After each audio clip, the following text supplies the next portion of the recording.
दर्शकों को फिर से मेरा नमस्ते।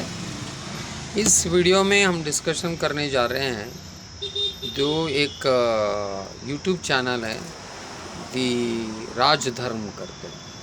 वो महिला है, वो जर्नलिस्ट हैं। वो इस कश्मीर इंसिडेंट के बाद, जो पहलगाम में इंसिडेंट हुआ, इसके बाद वो जानना चाहती थी कि एक्चुअल में कश्मीरी लोगों का क्या कहना है।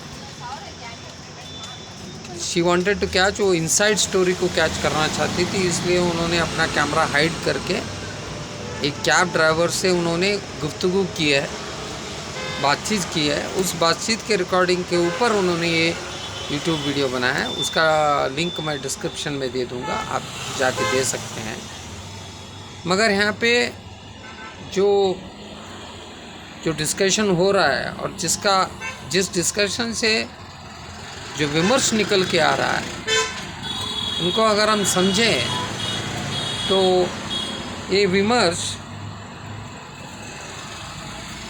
इनको हम 3 या 4 पॉइंट में कंसिडर कर सकते हैं। पहला है कि क्या कश्मीर के लोग उतने मासूम हैं जितने वो दिख रहे हैं या बता रहे हैं? मुझे नहीं लगता। और काफ़ी सारे जो लोग वहाँ पे जा रहे हैं, आ रहे हैं, मेरे ख्याल से उनको भी नहीं लगता होगा, क्योंकि उनको सब पता है। देनो कौन क्या कर रहा है, कौन किसके अंदर इन्वॉल्व है, कौन कहाँ पे बैठा हुआ है, कौन सा स्लीपर सेल एक्टिवेटेड है, उनको सब पता है। कौन रेकी कर रहा है, कौन नहीं कर रहा है, क्योंकि पिछले 30-40 साल से यही चल रहा है Kashmir. So they are used to it. So ये समझना कि सारे के सारे कश्मीर के लोग बहुत मासूम है, इनोसेंट है, मैं नहीं समझता वो सच होगा। वो सच है।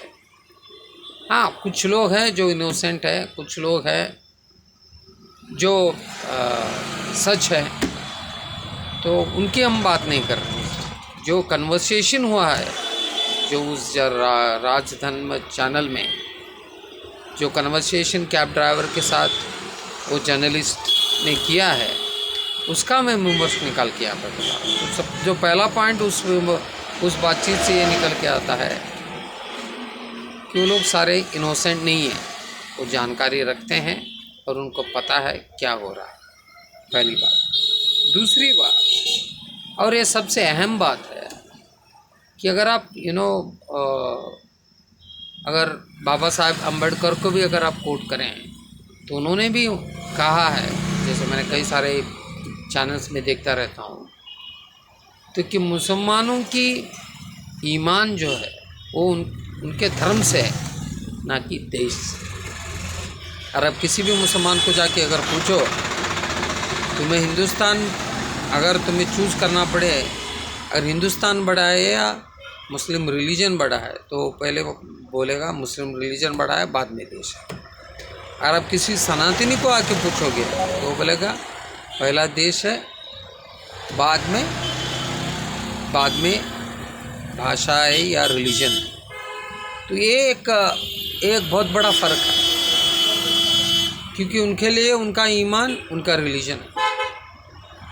तो जब ये हो जाता है, जब आपका रिलीजन ही एटमोस्ट इम्पॉर्टेंट हो जाता है, तो देश की वहाँ पे कोई ज़रूरत नहीं रहती, देश की वहाँ पे कोई मायने नहीं है। जब देश के मायने नहीं है, तो देश के लोगों का क्या मायने होगा? वो भी नहीं होगा। और जो तीसरा पॉइंट जो हम समझ रहे हैं कि कश्मीरियत एक ग्लोबल फैक्टर है, वो नहीं है। वो ग्लोबली अक्रॉस द इंडिया नहीं है। कश्मीरियत सिर्फ कश्मीरी लोगों के लिए है, कश्मीरी मुस्लिम लोगों के लिए है। वो ना ही कश्मीर के हिंदुओं के लिए वो एक्सेप्ट करते हैं। कश्मीरियत उनके लिए नहीं है। कश्मीरियत सिर्फ कश्मीर के मुसलमानों के लिए है। तो ये बहुत बड़ी बात है। जब आप इस रिस्ट्रिक्टिव थॉट में चले जाएंगे, जब इस रिस्ट्रिक्टिव थॉट रखेंगे, कश्मीरियत सिर्फ कश्मीरी के लिए है और वो भी कश्मीरी मुसलमान के लिए है, तो वहाँ पे दूसरे धर्म को देखने का मायना अलग हो जाता है, दृष्टिकोण अलग हो जाता है। अगर आप चौथी बात देखिए, चौथा पॉइंट ये है कि वो अपने आप को, किसी भी कश्मीरी को अगर आप पूछेंगे, मैं कुछ वीडियोस देख रहा था यूट्यूब में, जब एक बंदा पूछता है कि आप इंडियन हो, तो वो मुँह बंद कर लेता है, वो कुछ बताता नहीं, और बाद में जाते जाते वो ऑटो बता जाता है हम कश्मीरी हैं, हम इंडियन नहीं हैं। So they do not accept Indian association of Kashmir, क्योंकि 30-40 साल से वो लग रहा है हमें फ्रीडम है, हम अलग स्टेट है। जो आर्टिकल 317 है जो उनके अंदर एक माइंडसेट करके रखा है कि वो एक अलग देश है, अलग लोग हैं, तो वो माइंडसेट उनके अंदर बैठ चुका है। उनको लगता है वो अलग है, वो हिंदुस्तान के पार्ट नहीं है। सो इसके वजह से इंसर्जन को ख़त्म करना कश्मीर में बहुत मुश्किल है, बहुत मुश्किल हो जाएगा, बिकॉज